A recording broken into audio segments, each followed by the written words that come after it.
Hello, I'm Fisi, And I am Ycoms.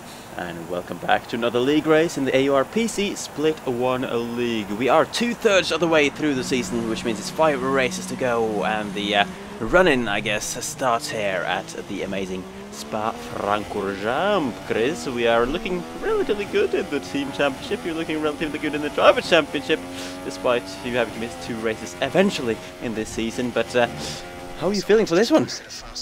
I'm really excited for this track, really. One of my favorite tracks, I guess, on the calendar.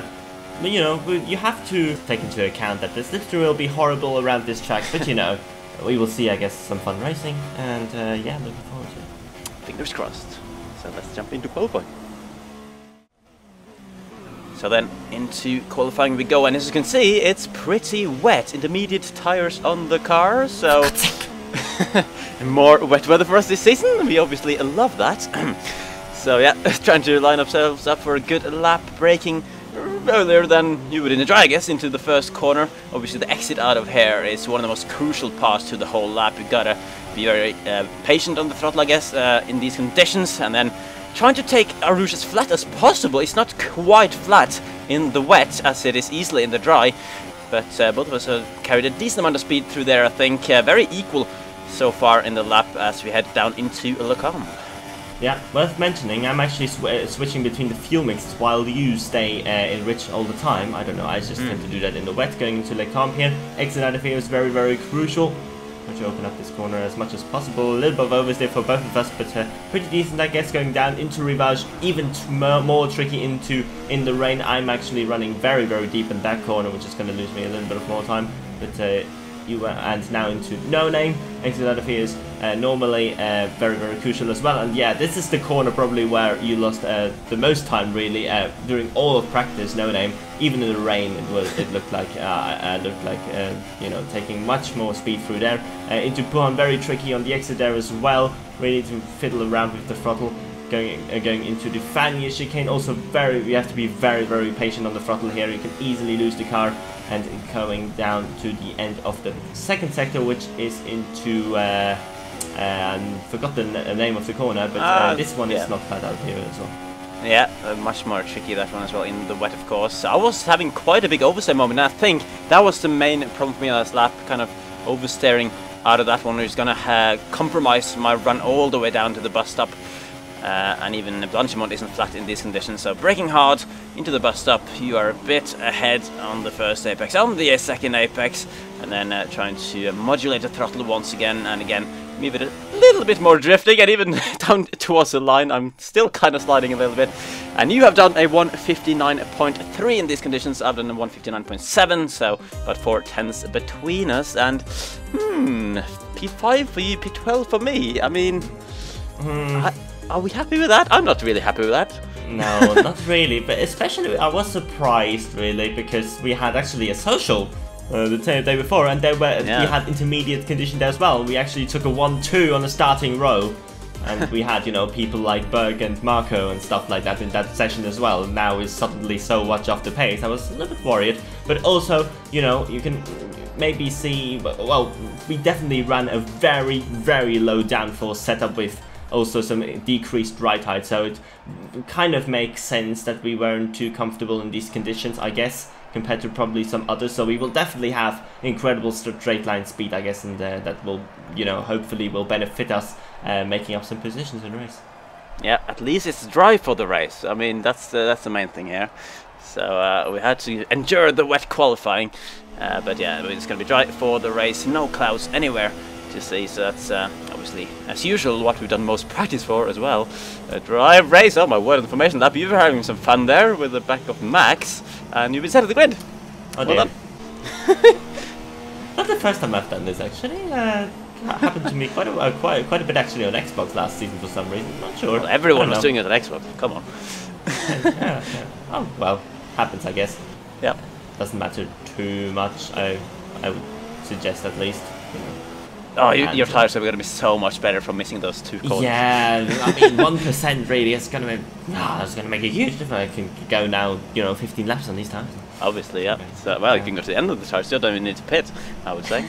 But yeah, it's about to start the race, the Belgian Grand Prix in PC Split 1. You started from P5, lights are out, trying to get a good start, smoke absolutely everywhere as per usual. Max has gotten a good run on the outside of Streets, and you're just trying to take it easy, I think, on the apex into turn 1. No contact for you, no contact for me, despite having to leave room for Nick there, who started the position ahead of me. I got a better start on him, but he had the inside for turn 1. So yeah, both of us have stayed where we started for the time being. Max backing out of the potential move there on Streets. Didn't want to go side by side through a ruse. I kind of can understand that. There's a car closing in very fast behind as well, but you've gone straight past Max because of that better run through Oruge and up to 4th place, breaking very late. Ooh, wanted to play chicken with the wing again. Oh, Slick's had some big problems there through the comp, and he's gone off the track, spinning around as that's a position for me at least, as Street's having a look at Ram, who felt the need to leave him room there. But yeah, you're looking pretty good, I would say, at least pressuring these guys at the start of the race. Yep, definitely what I wanted to make up. Well, at least one position. That's not going to help me though. Fab Racer now coming, pressuring me slightly into Puhan, running a little bit deep there. But yeah, Fanny is also not really overtaking the location, so it should be fine. But yeah, worth mentioning Streets. I think out of the top 5 or 6 or 7, Streets is the only one who started on the medium tires. That's going to be very interesting strategy for him in this race, really. And yeah, Berg down the lead, but I'm not really too worried about that. I really have to, concentrate on getting past Streets and Ram here for the time being. Exit out of here was pretty good out of Stavolo too. And Streets for some reason not really quick on the straight. And not going past him. Oh, that's not going to help though. And now past Ram, can I do anything into bus stop? What has happened there, Chris? Bye. Are you alive? I'm done. Come on. It's quite sad. Well, it's quite sad. So yeah, you've been murdered by a massive game freeze there. So we can see it all in a lovely slow motion as you get out of the car, and for the first time all season, you're not going to finish a race? Nope.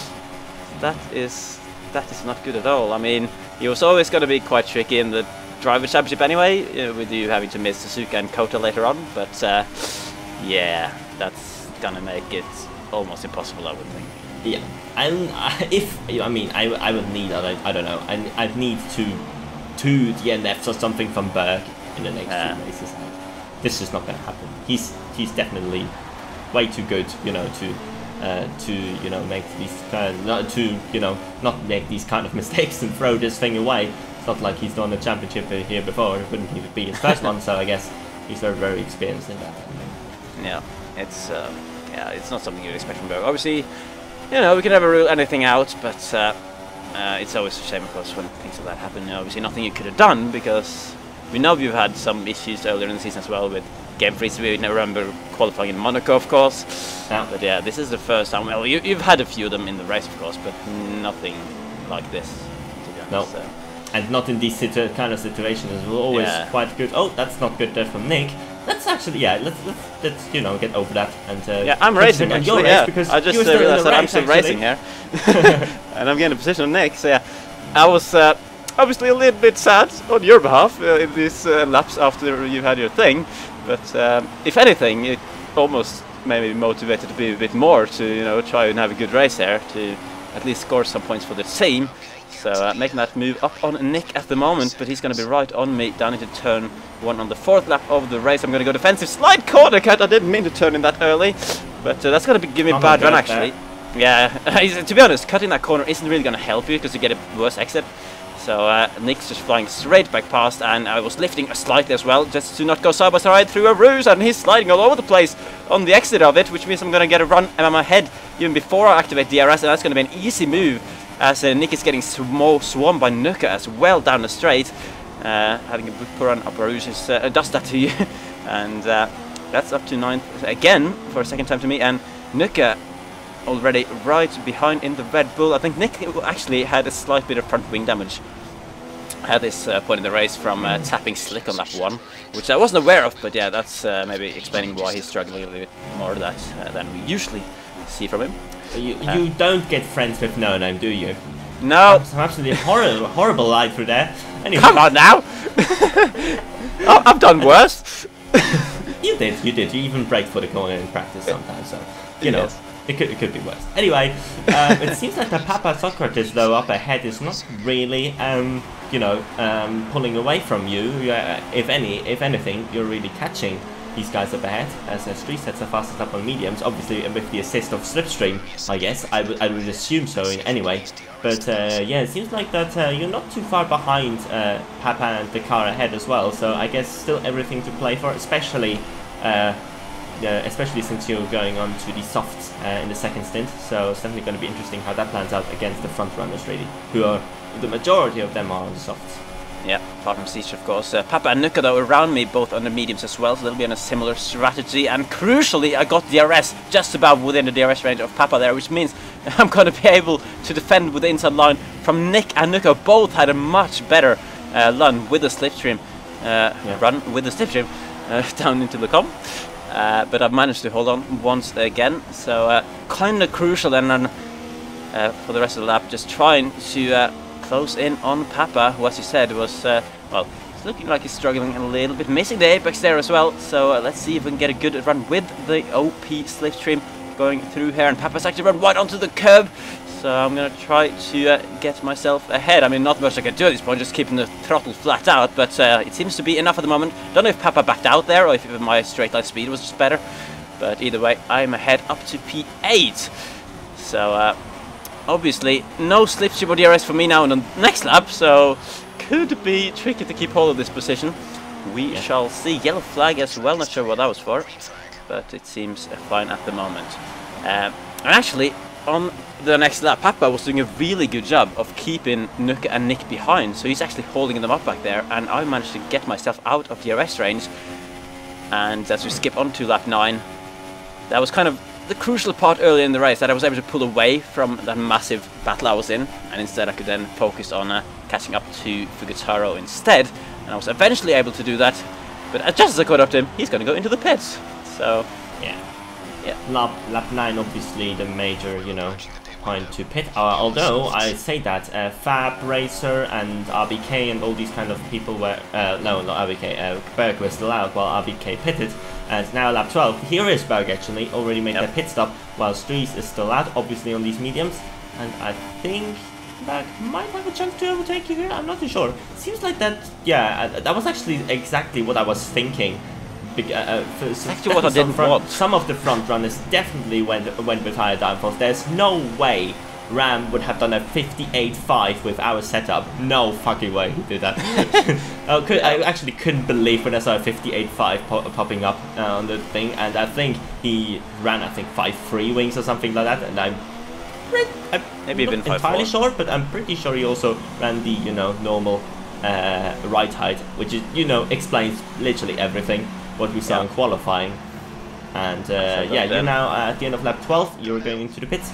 10 laps on the soft shouldn't be too much of a problem, although they drop, the pace is dropping definitely towards the end of the race. So you have to keep an eye on that one. And crucially though, Nuka is still behind you. I think he pitted a lap earlier. He did, yeah. Nuka actually gained a second or two from pitting a lap earlier, and obviously Fugitaro from pitting 3 laps earlier gained quite a bit of time, but not as much as I would have thought, as I have taken a perfect line through Ycoms. So that's not a problem. But at least what I really want though, as you mentioned, the softs will be dropping up maybe and kind of getting more equal to the medium tire pace towards the end of the race. So I was thinking at this point that I wanted to get past Fugitaro as early as I possibly could if I was able to do that at all, and especially with Nuka right behind as well. Kind of wanted to make the move on Fugitaro before potentially getting passed by him. So that would make it even more tricky. So here we go. Run through Puhon. He's going to actually defend down into Fancher Chicane, which is not the usual overtaking spot, and I wasn't quite able to hold it around the outside. I was trying. I wanted to make the move around the outside there. It would have been tricky, but yeah, Fugitaro did well to defend that one. So I'm going to be close though. Definitely close enough to get a nice slipstream run if I have a slipstream, because it seems okay. I'm getting because several people have left the session. As it stands, we started with a full grid actually for the first time all season. There's definitely no slipstream. There's definitely no slipstream, and it's even worse because you're now not even hitting 340, which is easily possible in clear conditions. But anyway, now you have to deal with that, and I guess Not sure if Nuka has any slipstream, but it's going to be interesting to see that. But you're going to try to make the move into La Source. Although here, Fugitaro will have the racing line, so he's not probably going to, you know, maintain that position. But maybe DRS makes a difference, really. Up through Eau Rouge. If you can nail that corner, yeah, pretty well, actually. But not that close, actually. And it seems like Nuka definitely has some slipstream here. That looks like he has some slipstream, unless he's running like 1-1 wings. Yeah. But, oh, and he's gone straight up the inside of Fugitaro as well, so he's just gone past both of us. Okay, that seemed interesting. But, yeah, not really what I wanted, I must say. So, that was a bit annoying. Yep. Well, I was cheering you on for a dive bomb there into Rush. That was actually a good no-name corner for once. Anyway, end of that lap. Seems like that Fugitaro is actually gaining on Nuka. So that seems like that Fugitaro and Nuka have slipstream on each other, but you don't have on Fugitaro, and vice versa. Maybe not as well, because it's normally, you know, vice versa factor as well. It's not a good exit for you out of the bus stop chicane. Lap 17. Nuka starting to pull away, it seems like, at least a little bit. And Fugitaro once again running right onto that curb, which is not really gonna, you know, help him. Can you go around the outside of the Blanchimont? It's definitely gonna be very, very tricky. But you're trying it anyway. Not really. Not really planning. You know. Yeah, it was. I was kind of sensing that Fugitaro was struggling to keep up with Nuka at this point. So. I wanted to get past him, so that I mean, I didn't know if I had a pace to catch Nuka again anyway, but yeah, if I want to have a chance now, if Fugitaro is going to keep struggling like this, as again I've cut the source slider there, and again it's giving me a poor exit. So without slipstream, let's see if I'm going to be close enough with just the DRS. At least Fugitaro won't have anything either, but yeah, I think I'm not getting anything in the slipstream, so I think I'm going to be too far back, annoyingly. So it's going to be a frustrating battle. I think it's going to be much harder to overtake Fugitaro than it really should at this point. Yep, definitely. Yeah, that's you know, the other side of the game, right? If you have that glitch, it's even worse than not having. Like, there's no slipstream at all. Then, I mean, if it would be like, you know, just reduced slipstream, then it would be actually pretty cool, because that's more realistic, I guess. But not having slipstream at all is also very frustrating, because it makes, you know, overtaking pretty much impossible. Or very, very difficult. You're just relying on someone's mistakes if you have the same pace as he has. Here we go, though. Yeah, and especially with these cars who are just so fast through corners, it doesn't make any sense that they don't have any slipstream. So yeah. At least, though, for the first time all race really behind Fugitaro, I've gotten a properly good exit out of the source. We're really close to him now, so let's say this is potentially the chance that I need. Closing very slowly, and Fugitaro doesn't go defensive actually, so say thank you very much. Try to hold it on the inside. Fugitaro though holding it around the outside, so we're going to remain side by side through the next apex as well. Still side by side as we exit Ycoms, trying to leave him enough room to not squeeze him onto the gravel there. And I got now the inside, luckily for whatever the frick this corner was called again. That one, yes. And I've got the move done. Finally, if I can have a good no-name, okay, I guess. I mean, it's been a bit worse.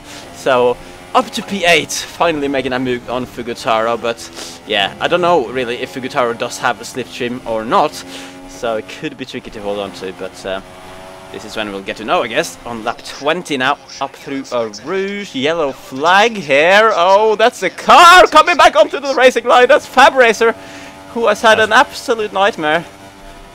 Oh dear. So, he's had a few of those this season, I guess. Yeah.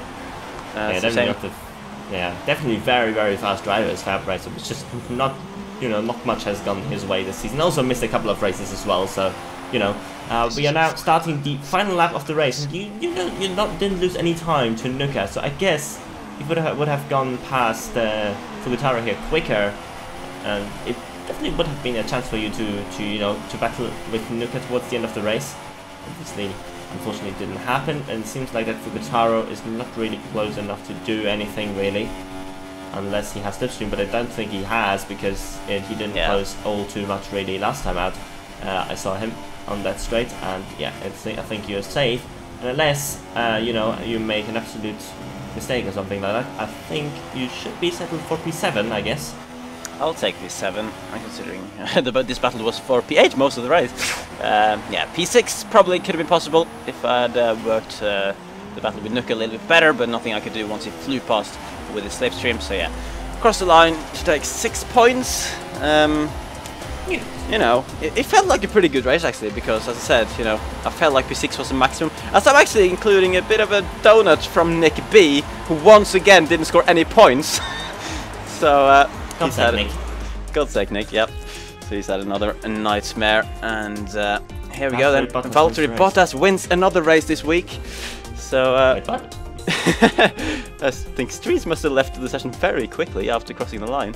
But yeah, so Streets actually won the race for his first race win in AOR, I think. Yep.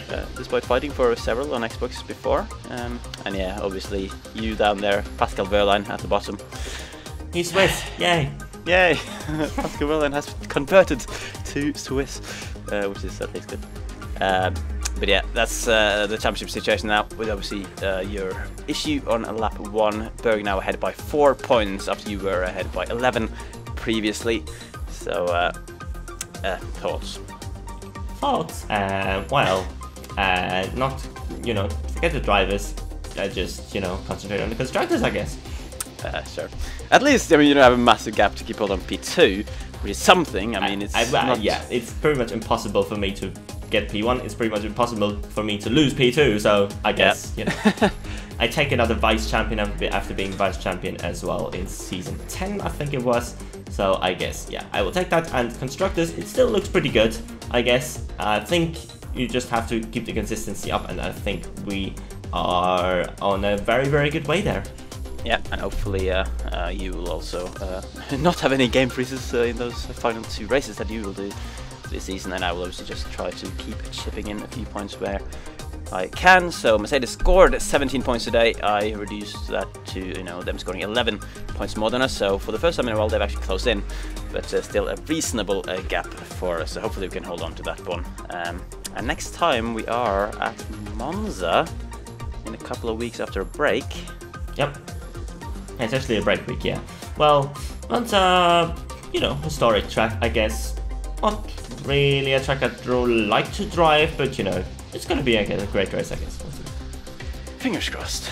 So yeah, it's been a long Belgian Grand Prix, and it's going to be a long break until the Italian Grand Prix, but thanks you all for watching. Hope you'll join us for the next one as we hunt down the Constructor Championship title. Goodbye.